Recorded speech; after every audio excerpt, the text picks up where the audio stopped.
श्री मायाकार शंकर शंकर शंकर शंकर श्री मायाकार शंकर शंकर शंकर। श्री गुरुभ्यो नमः। मायकार प्रभुवे नमः। गणेश देवी वाग्देवी मम वाक्या सिद्धि कुरु कुरु स्वाहा। ओम नमो भगवती ಚಾಮುಂಡೇಶ್ವರಿ ಮಲಯಾಳ ಸ್ವರೂಪಿಣಿ ಸರ್ವ ಸಿದ್ಧಿಕಾರಿಣಿ ಸತ್ಯಂ ಬ್ರೂಹಿ ಸ್ವಾಹ।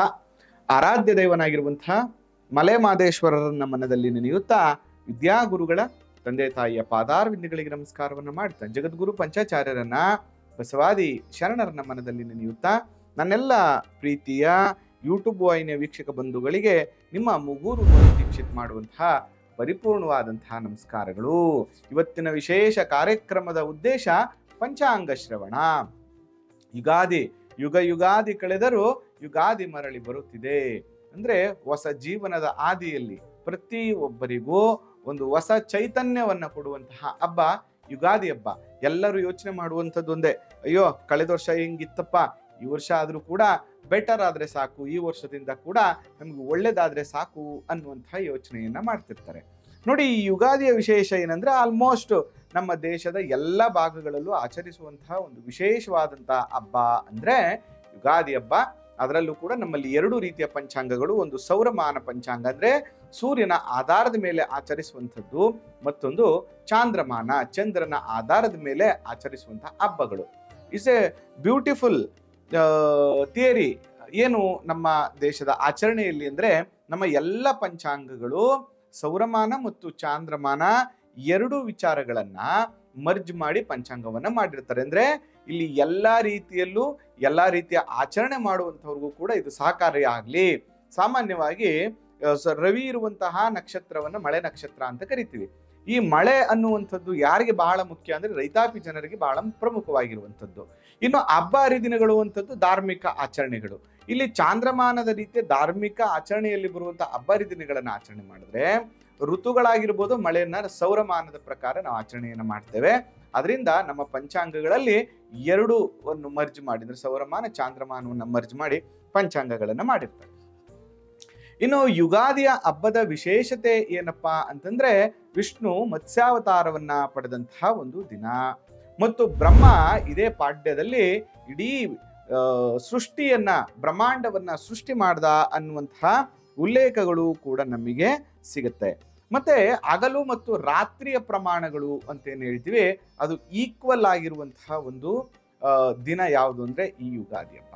ಈ ಯುಗಾದಿ ಹಬ್ಬದ ದಿನ ಸಿಹಿ ಮತ್ತು ಕಹಿ ಎರಡನ್ನೂ ಕೂಡ ಬೇವು ಬೆಲ್ಲ ಸೇವನೆ ಮಾಡುವಂಥದ್ದು। ಏನಂತಂದ್ರೆ ಸಿಹಿ ಆಗ್ಲಿ ಕಹಿ ಆಗ್ಲಿ ಎರಡನ್ನೂ ಕೂಡ ಸಮ ಪ್ರಮಾಣದಲ್ಲಿ ನಾವು ತೆಗೆದುಕೊಂಡಾಗ ಜೀವನ ಸುಖಮಯವಾಗಿರ್ತದೆ। ಖುಷಿ ಆದಾಗ ಹಿಗ್ಗೋದು ಬೇಡ, ಕಷ್ಟ ಬಂದಾಗ ತಗ್ಗೋದು ಬೇಡ, ಎರಡನ್ನೂ ಕೂಡ ಏಕಕಾಲದಲ್ಲಿ ಏಕರೂಪದಲ್ಲಿ ನಾವು ತೆಗೆದುಕೊಂಡಾಗ ಜೀವನದಲ್ಲಿ ಎಲ್ಲವನ್ನ ಕೂಡ ಎದುರಿಸ್ಬೋದು, ಗಟ್ಟಿಯಾಗ್ಬೋದು ಅನ್ನುವಂತಹ ಚಿಂತನೆಯನ್ನ ಈ ಹಬ್ಬ ಸಾಂಕೇತಿಕವಾಗಿ ನಮಗೆ ತಿಳಿಸುತ್ತೆ। ಸಂಬಂಧಗಳನ್ನ ಗಟ್ಟಿ ಮಾಡುವಂಥದ್ದು ಕೂಡ ಈ ಹಬ್ಬದ ಸಂಕೇತ ಆಗಿರುವಂಥದ್ದು। ಮತ್ತೆ ಈ ಮೂರುವರೆ ಮುಹೂರ್ತಗಳು ಅಂತ ಕರಿತೀವಿ। ಮೂರುವರೆ ಮುಹೂರ್ತಗಳು ಅಂದ್ರೆ ದೈವ ಮುಹೂರ್ತಗಳು ಅಂತೇಳಿ, ಅದರಲ್ಲಿ ವಿಶೇಷವಾಗಿ ಯುಗಾದಿ ಹಬ್ಬ ಪೂರ್ಣ ಮುಹೂರ್ತ ಅಂದ್ರೆ ಯುಗಾದಿ ಹಬ್ಬದ ಸೂರ್ಯೋದಯದಿಂದ ನಾಳಿನ ಸೂರ್ಯೋದಯದವರೆಗೂ 24 hours ನೀವು ಯಾವುದೇ ಒಂದು ಕೆಲಸ ಕಾರ್ಯ ಕೈಂಕಾರ್ಯಗಳನ್ನ ಶುಭ ಕಾರ್ಯಗಳನ್ನ ಮಾಡಬೇಕು ಅಂದ್ರೆ ಯಾವುದೇ ತಾರಾಬಲ ಚಂದ್ರಬಲ ಮುಹೂರ್ತವನ್ನು ನೋಡುವಂತಹ ಅವಶ್ಯಕತೆ ಇಲ್ಲ, ಇಡೀ ದಿನ ಶುಭ ಫಲವನ್ನ ಕೊಡುತ್ತೆ ಅನ್ನುವಂಥದ್ದು। ಅದರಿಂದ ಯುಗಾದಿ ಹಬ್ಬದ ದಿನ ಯಾರು ಯಾವ ಕೆಲಸವನ್ನಾದ್ರೂ ಕೂಡ ಮಾಡ್ಬೋದು। ಜೊತೆಗೆ ಎಷ್ಟು ಚೆನ್ನಾಗಿ ಹೇಳ್ತಾರೆ ನಮ್ಮಲ್ಲಿ ಆಚರಣೆಗಳ ಬಗ್ಗೆ ಅಂತಂದ್ರೆ ತಿಳ್ಕೊಳ್ಳುವಂಥದ್ದು ತುಂಬಾ ಇದೆ।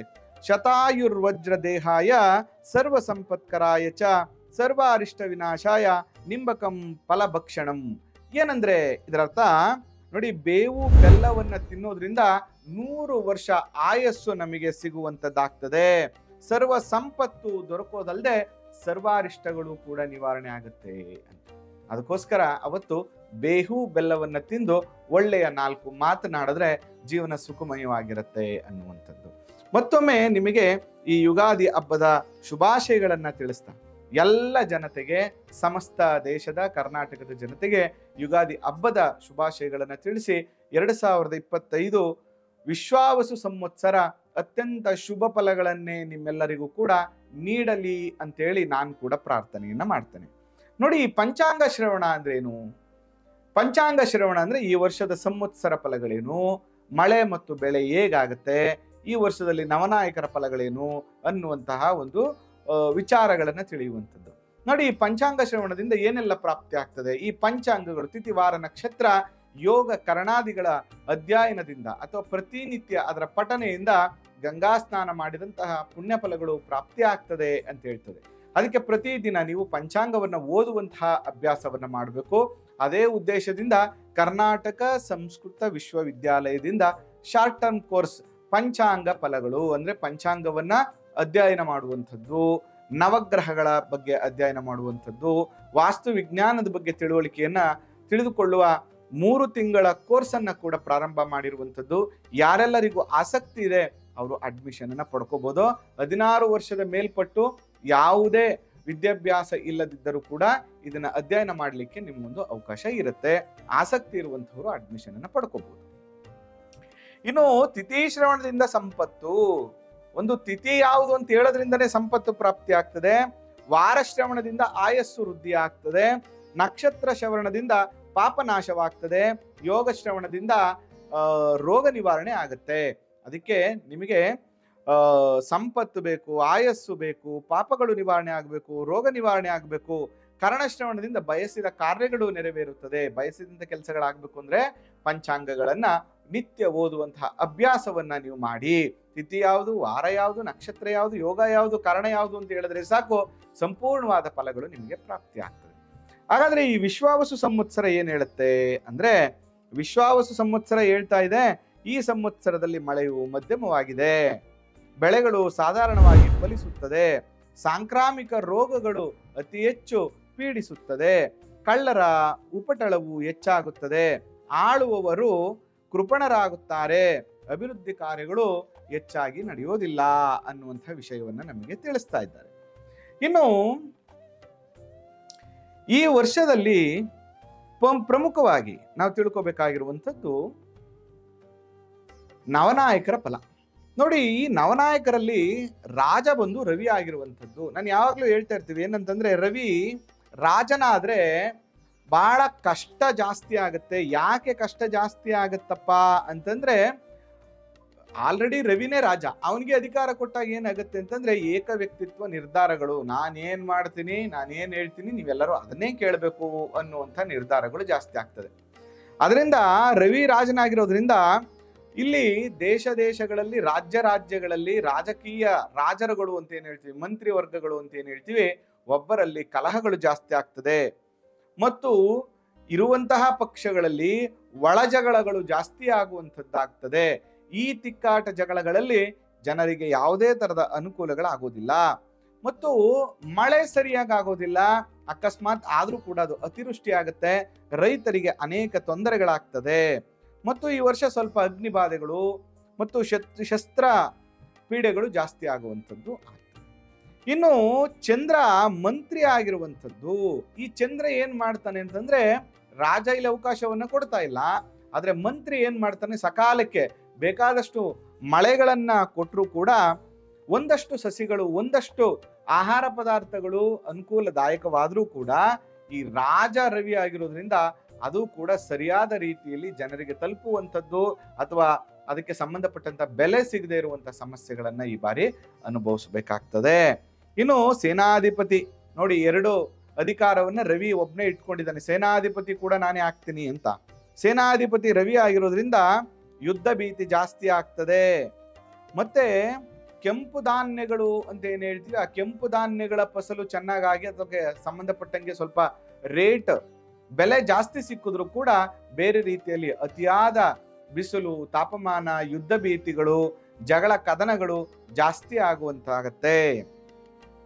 ಇನ್ನು ಸಸ್ಯಾಧಿಪತಿ ಗುರು ಆಗಿರೋದ್ರಿಂದ ಒಂದಷ್ಟು ಪದಾರ್ಥಗಳಿಗೆ ಬೆಲೆ ಕಮ್ಮಿ ಆದ್ರೂ ಕೂಡ ಕೊಂಕಣ ಮತ್ತು ಮಗಧ ದೇಶಗಳಲ್ಲಿ ಬೆಳವಣಿಗೆ ಕಡಿಮೆ ಆಗ್ತದೆ, ಪದಾರ್ಥಗಳ ಬೆಲೆ ಕಡಿಮೆ ಆಗುತ್ತೆ.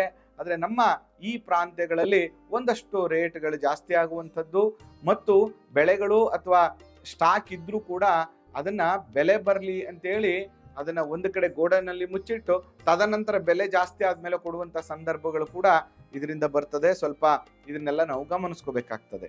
ಇನ್ನು ಇಲ್ಲಿ ಧಾನ್ಯಾಧಿಪತಿ ಕುಜ ಆಗಿರೋದ್ರಿಂದ ಕುಷ್ಕಿ ಧಾನ್ಯಗಳು, ಮೊನೆಯುಳ್ಳ ಧಾನ್ಯಗಳು, ಕೆಂಪು ಭೂಮಿಗಳಲ್ಲಿ ಧಾನ್ಯಗಳು ಚೆನ್ನಾಗಿ ಬೆಳೆಯುತ್ತೆ.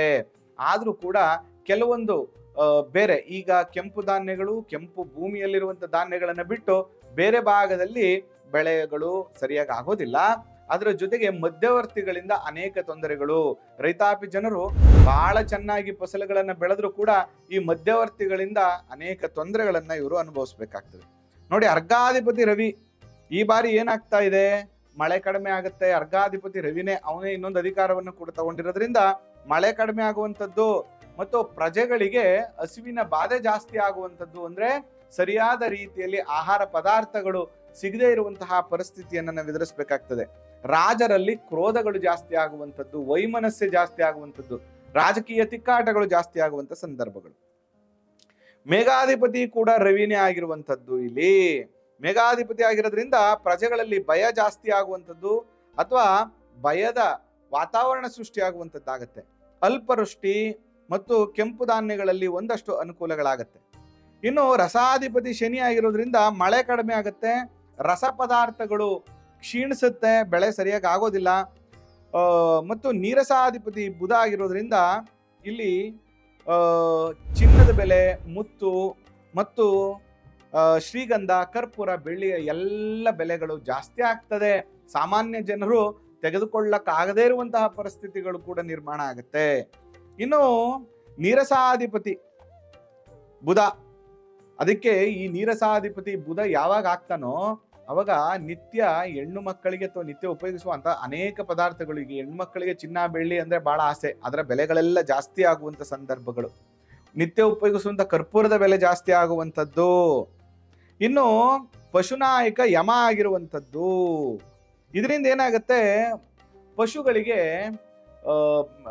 ಮೇವು ಅಂತ ಏನ್ ಹೇಳ್ತೀವಿ, ಆ ಮೇವು ಸರಿಯಾದ ಪ್ರಮಾಣದಲ್ಲಿ ಸಿಗೋದಿಲ್ಲ ಮತ್ತು ಪಶುಗಳು ಸರಿಯಾಗಿ ಹಾಲನ್ನ ಕೊಡೋದಿಲ್ಲ ಮತ್ತು ರೋಗ ಬಾಧೆಗಳು, ಪ್ರಾಣಿಗಳಿಗೆ ರೋಗ ಬಾಧೆಗಳು, ಪಶುಗಳಿಗೆ ರೋಗ ಬಾಧೆಗಳು ಜಾಸ್ತಿ ಆಗುವಂತ ಸಾಧ್ಯತೆಗಳು ಜಾಸ್ತಿ ಆಗ್ತದೆ. ಒಟ್ಟಾರೆಯಾಗಿ ಈ ವರ್ಷ ನಾವು ನೋಡೋದಾದ್ರೆ ಅತಿವೃಷ್ಟಿ ಜಾಸ್ತಿ ಆಗತ್ತೆ, ಮಳೆ ಕಡಿಮೆ ಇರುತ್ತೆ, ಪ್ರಜೆಗಳಿಗೆ ಬೇಕಾದಂತಹ ಪರಿಸ್ಥಿತಿಯ ಎನ್ವೈರನ್ಮೆಂಟ್ ಉಂಟಾಗೋದಿಲ್ಲ. ಮತ್ತೆ ಯಾವ ವರ್ಷವೂ ನೋಡದೇ ಇರುವಷ್ಟು ಬಿಸಿಲಿನ ತಾಪಮಾನವನ್ನ ಈ ವರ್ಷ ನಾವು ನೋಡ್ಬೇಕಾಗ್ತದೆ. ಅದರಲ್ಲೂ ಕೂಡ ವಿಶೇಷವಾಗಿ ಆಷಾಢ ಶ್ರಾವಣ ಮಾಸದಲ್ಲಿ, ಧನುರ್ಮಾಸಾದಿಗಳಲ್ಲಿ ಅತಿವೃಷ್ಟಿ, ಮಳೆ ಭೀತಿ ಮತ್ತು ಅನೇಕ ತರದ ಚಂಡಮಾರುತ ಇರ್ಬೋದು, ಬಿರುಗಾಳಿ ಇರ್ಬೋದು, ಭೂಕಂಪಾದಿಗಳಿರ್ಬೋದು ಮತ್ತು ಸುನಾಮಿ ತರದ ಒಂದಷ್ಟು ಘಟನೆಗಳಿರ್ಬೋದು ಅಥವಾ ಗುಡ್ಡ ಮತ್ತು ಗಾಡುಗಳು ಕುಸಿಯುವಂತಹ ಸಂದರ್ಭಗಳನ್ನ ನಾವು ಈ ಬಾರಿ ನೋಡ್ಬೇಕಾಗ್ತದೆ. ಬಹಳ ಎಚ್ಚರಿಕೆಯನ್ನ ನಾವು ತಗೋಬೇಕಾಗ್ತದೆ. ಇನ್ನು ಮಕರ ಸಂಕ್ರಾಂತಿ ಫಲವನ್ನ ನಾವು ನೋಡೋದಾದ್ರೆ ಈ ಬಾರಿಯ ಸಂಕ್ರಾಂತಿ ಮಂದಾಕಿನಿ ಅನ್ನುವಂತಹ ಹೆಸರಿನ ಸಂಕ್ರಾಂತಿ. ರಾಜರಿಗೆ ಪೀಡೆ, ವಾರದ ಫಲದಿಂದ ಗಾಳಿ ಪಡಿತ, ಧಾನ್ಯಗಳು, ಗೋಧಿ ಮತ್ತು ಪಕ್ಷದಲ್ಲಿ ದುರ್ಭಿಕ್ಷ, ವ್ಯಾಧಿ, ಚೋರ ಭಯಗಳು ಇದರಿಂದ ಉಂಟಾಗ್ತದೆ. ಈ ಬಾರಿ ಓವರ್ ಆಲ್ ನೋಡಬೇಕು ಅಂದ್ರೆ ಅಷ್ಟೊಂದು ಪಾಸಿಟಿವ್ ಆಗಿಲ್ಲ.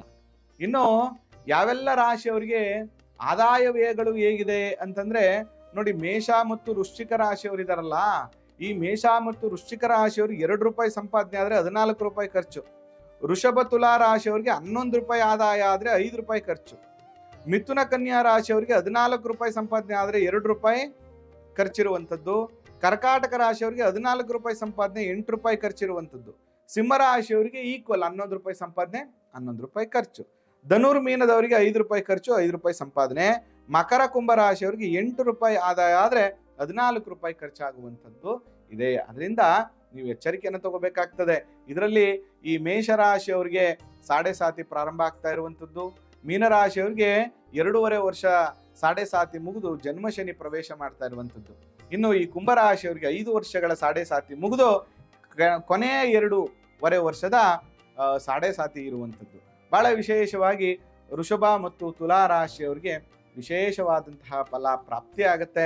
ಮಿಕ್ಕಂತ ರಾಶಿಯವರಿಗೆ ಮಧ್ಯಮ ಫಲಗಳನ್ನ ನಾವು ಇಲ್ಲಿ ನೋಡ್ಬೇಕಾಗ್ತದೆ. ಇದು ಒಟ್ಟಾರೆಯಾದಂತಹ ಈ ವರ್ಷದ ಫಲಾಫಲಗಳು ಅನ್ನುವಂಥದ್ದು. ಮುಂಚೆ ನಮ್ಮ ಪಂಚಾಂಗ ಶ್ರವಣದಲ್ಲಿ ಎಷ್ಟು ಅದ್ಭುತವಾದ ವಿಷಯಗಳನ್ನ ಹೇಳ್ತಾರೆ ಅಂದ್ರೆ, ಯಾವ್ಯಾವ ಮಾಸದಲ್ಲಿ ಯಾವ್ಯಾವ ಮಳೆ, ಯಾವ್ಯಾವ ದಿನಾಂಕದಲ್ಲಿ ಎಷ್ಟೆಷ್ಟು ಬರುತ್ತೆ ಅನ್ನುವಂಥ ಚಿಂತನೆಗಳನ್ನು ಕೂಡ ನಮಗೆ ತಿಳಿಸ್ಕೊಟ್ಟಿದ್ದಾರೆ. ಅದರ ಜೊತೆಗೆ ಮುಂದಿನ ದಿನಗಳಲ್ಲಿ ಯಾವ್ಯಾವ ಮಾಸದಲ್ಲಿ ಮಳೆ ಬೆಳೆಗಳು ಹೇಗಾಗುತ್ತೆ ಅನ್ನುವಂಥ ವಿಚಾರಗಳನ್ನು ತಿಳಿಸುವಂಥ ಒಂದು ಪ್ರಯತ್ನವನ್ನು ಕೂಡ ನಮ್ಮ ಕಾರ್ಯಕ್ರಮದಲ್ಲಿ ಮುಂದೆ ಮಾಡ್ತೇವೆ. ಒಟ್ಟಾರೆಯಾಗಿ ಈ ವರ್ಷ ವಿಶ್ವಾವಸು ಸಂವತ್ಸರ ಅಷ್ಟೊಂದು ಪಾಸಿಟಿವ್ ಆಗಿಲ್ಲ ಅಂತ ಹೇಳ್ಬೋದು, ಅಥವಾ ಮಧ್ಯಮ ಫಲ ಅಂತ ಕೂಡ ನಾವು ಹೇಳ್ಬೋದು. ಆದ್ರೂ ಕೂಡ ಒಬ್ಬ ಮನುಷ್ಯನ ಚಿಂತನೆಗಳು ಹೇಗಿರ್ಬೇಕು ಅಂತಂದ್ರೆ, ಅದೇನೇ ಇರಲಿ ನಾವು ಯಾವಾಗ್ಲೂ ಕೂಡ ಒಂದು ಪಾಸಿಟಿವ್ ಆಟಿಟ್ಯೂಡ್ ಅನ್ನ ಬೆಳೆಸ್ಕೋಬೇಕು.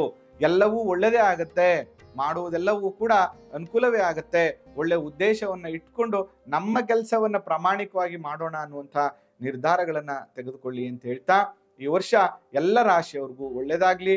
ಜೊತೆಗೆ ಸಮಸ್ತ ಕರ್ನಾಟಕದ ಜನತೆಗೆ ಈ ಯುಗಾದಿಯ ವಿಶ್ವಾತು ಸಂವತ್ಸರದಲ್ಲಿ ಅತ್ಯಂತ ಶುಭ ಫಲಗಳು ಪ್ರಾಪ್ತಿಯಾಗ್ಲಿ, ಇರುವಂತಹ ಎಲ್ಲ ಕಷ್ಟಗಳು ಕೂಡ ನಿವಾರಣೆ ಆಗ್ಲಿ ಅಂತ ಹೇಳಿ ನಾನು ಕೂಡ ಪ್ರಾರ್ಥನೆಯನ್ನ ಮಾಡ್ತಾ ಈ ಪಂಚಾಂಗ ಶ್ರವಣದ ವಿಷಯವನ್ನ ಇಲ್ಲಿಗೆ ಮುಗಿಸ್ತಾ ಇದ್ದೇನೆ. ಆ ಮಲೆಮಹದೇಶ್ವರರ ಅನುಗ್ರಹ ಸದಾ ನಿಮ್ಮ ಮೇಲಿರಲಿ. ನಮಸ್ಕಾರ. ಶ್ರೀ ಮಾಯಾಕಾರ ಶಂಕರ ಶಂಕರ ಶಂಕರ ಶಂಕರ ಶ್ರೀ